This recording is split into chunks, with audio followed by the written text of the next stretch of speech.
What's up, guys? Today we're looking at a short comic from Symphony Studios titled Juwon. It's written by Elochukwu Confidence with the art done by Awesome Blessing. And forgive me if I'm butchering those names, by the way. Now, this is one of those comics that looks like one thing on the surface, but by the time you reach the ending, you realize you've been reading something very different. I won't spoil anything just yet, so let's get right into it. Our story opens inside a general hospital. A couple, Mr. and Mrs. Thompson, rushes in their young son Juwon in critical condition.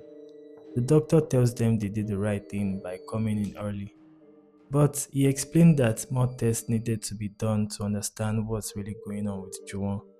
At this point, everything feels familiar and hopeful. Nothing seemed out of the ordinary just yet.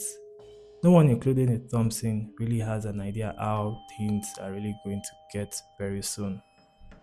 The story then jumps forward in time. We see Juwon lying in his hospital bed. Hours turns into days, days blur into weeks, weeks stretch into months.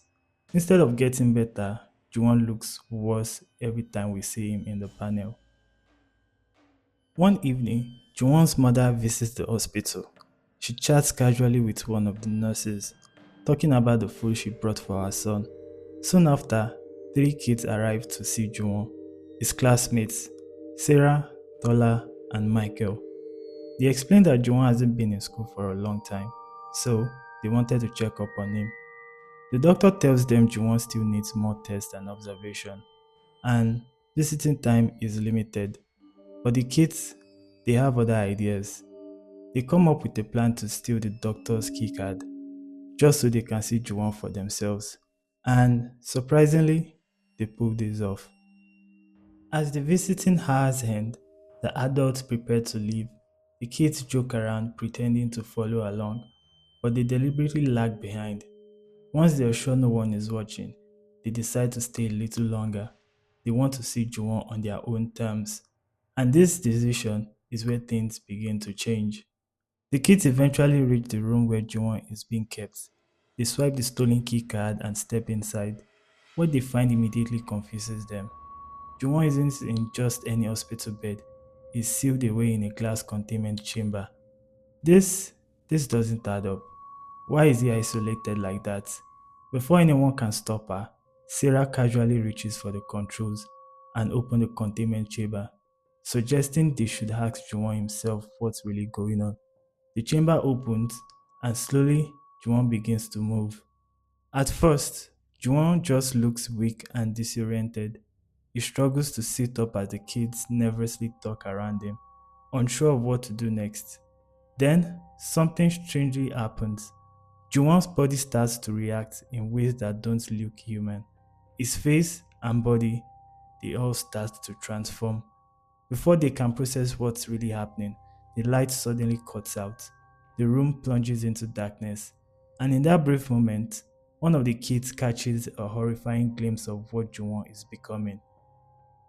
In the darkness, Tola switches on his torchlight, and what it reveals stops them cold. Juwon is no longer Juwon. The moment the power comes back on, panic sets in.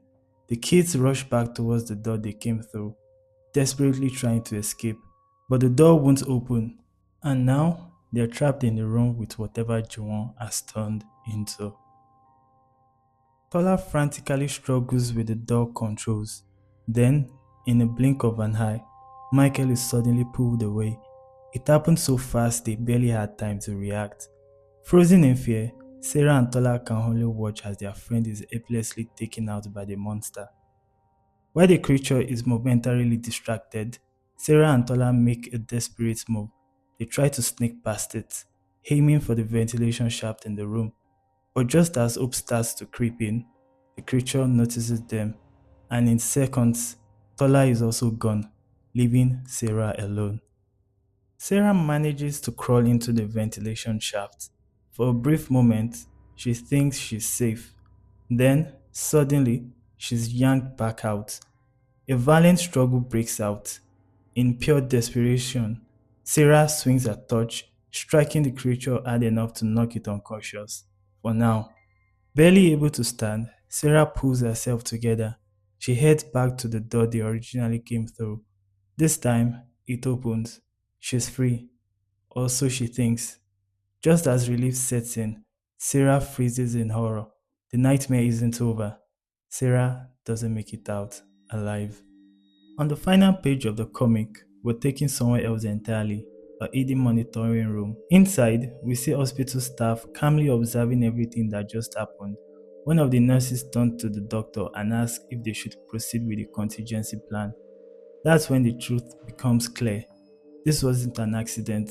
This wasn't negligence. The hospital itself has been running a twisted experiment, and the events we just witnessed were all part of the test. And just like that, the comic ends. So that was the end of Juwon. Quite ending with a horror twist.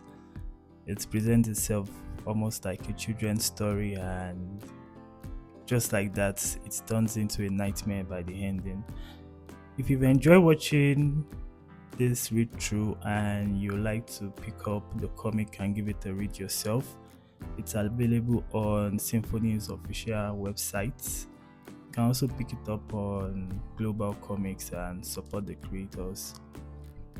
And for myself, if you've also been enjoying my read throughs, you can give this video a like and consider subscribing to my channel. I'm a new creator here on YouTube, and I like to support African comics and Nigerian comics especially. It's a growing industry, and I believe they can get more exposure through videos like this. So consider subscribing to my channel for more videos like this, and I'll see you in the next one.